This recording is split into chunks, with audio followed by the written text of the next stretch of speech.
അവസാനത്തെ തിരുവിതാംകൂർ മഹാരാജാവായ ചിത്തിര തിരുനാളിൻ്റെ അമ്മ സേതു പാർവതി ബായി.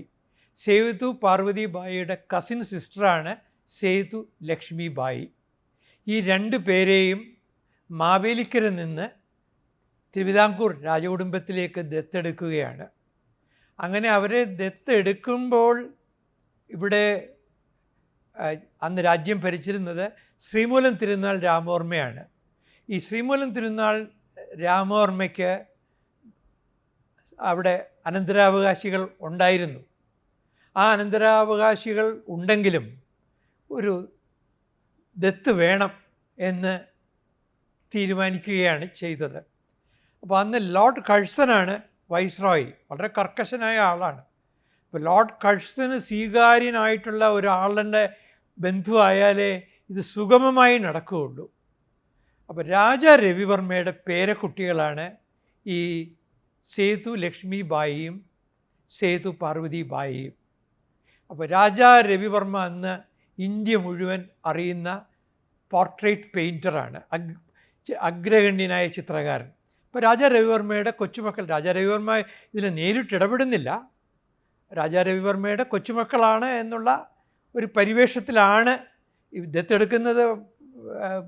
എന്താണ്, ക്ഷേത്രത്തിൽ വെച്ച് കുടുംബ പുരോഹിതൻ 2 പേരുകൾ എടുക്കുക ആണ്. പക്ഷെ അതൊക്കെ മുൻനിശ്ചിതമായിരുന്നു. അവരാഗ്രഹിച്ച പേരുകളെ വരുള്ളൂ. അങ്ങനെയാണ് ഈ 2 കുട്ടികളുടെയും പേരുകൾ വന്നത്. ഈ പേര് വന്നു കഴിഞ്ഞ് ദത്ത് അംഗീകരിച്ചു. ബ്രിട്ടീഷ് ഇന്ത്യ അംഗീകരിച്ചു കഴിഞ്ഞപ്പോൾ ഇവിടുന്ന് പരാതി പോയി. ആരുടെ പരാതി? ശ്രീമൂലത്തിൻ്റെ സഹോദരൻ്റെ പരാതി. ഈ ദത്ത് തൻ്റെ അനുവാദമില്ലാതെയാണ് നടന്നത് എന്ന് പറയുകയാണ് സഹോദരൻ. അപ്പോൾ സഹോദരൻ അങ്ങനെ പറഞ്ഞു കഴിഞ്ഞപ്പോൾ വീണ്ടും ഒരു വിചിന്തനം ഉണ്ടായേക്കുമോ എന്ന് ഭയന്നിട്ട് രാജാ രവിവർമ്മ തന്നെ കൽക്കട്ടയിൽ പോവുകയും ലോർഡ് കഴ്സനുമായിട്ട് ഒരു സന്ദർശനം നടത്തുകയും ലോർഡ് കഴ്സന് എന്തെങ്കിലും തെറ്റിദ്ധാരണ ഉണ്ടായിട്ടുണ്ടെങ്കിൽ ആ തെറ്റിദ്ധാരണ മാറാൻ വേണ്ടിയിട്ട് അദ്ദേഹം ചില കാര്യങ്ങൾ ധരിപ്പിക്കുകയും ചെയ്തു. പക്ഷേ ഔദ്യോഗികമായിട്ട് ഇത് ലോർഡ് കഴ്സൻ്റെയും ലേഡി കഴ്സൻ്റെയും പോർട്രേറ്റുകൾ വരയ്ക്കാൻ പോയതായിട്ടാണ് രേഖകളിൽ പറയുന്നത്. പക്ഷേ അവർ പോർട്രേറ്റ് അദ്ദേഹം വരച്ചു.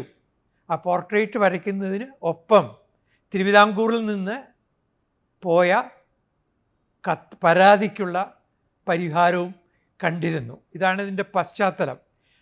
അങ്ങനെ ഒരു പ്രത്യേക സാഹചര്യത്തിൽ ദത്തെടുക്കപ്പെട്ട കുടുംബമായിരുന്നു, മാവേലിക്കരയിൽ നിന്ന് വന്ന കുടുംബമാണ് ഈ പറയുന്ന സേതു ലക്ഷ്മി ബായിയുടെയും സേതു പാർവതി ബായിയുടെയും. ശരിക്ക് അവരുടെ പൂർവ്വ കുടുംബം എന്ന് പറയുന്നത് കോലത്ത് നാട്ടിൽ നിന്നാണ്. ആ കോലത്ത് നാടെന്ന് പറയുന്നത് കോലത്തിരിമാരുടെ കുടുംബമാണ്. ആ കോലത്തിരിമാർക്ക് തന്നെ പല ശാഖകളുണ്ട്.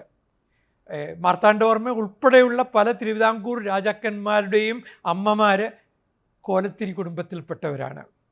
അതിൽ പള്ളിക്കോവിലകത്ത് നിന്ന് വന്ന തമ്പുരാട്ടിയുടെ മകനാണ് മാർത്താണ്ഡവർമ്മ. ഇത് ചെങ്ങ കോവിലകത്ത് നിന്ന് വന്ന തമ്പുരാട്ടിമാരുടെ ഗ്രാൻഡ് ചിൽഡ്രനാണ് ഈ പറയുന്ന സേതു ലക്ഷ്മിബായിയും സേതു പാർവതിബായിയും. സഹോദരിമാരല്ല, എങ്കിലും ബന്ധുക്കളാണ്.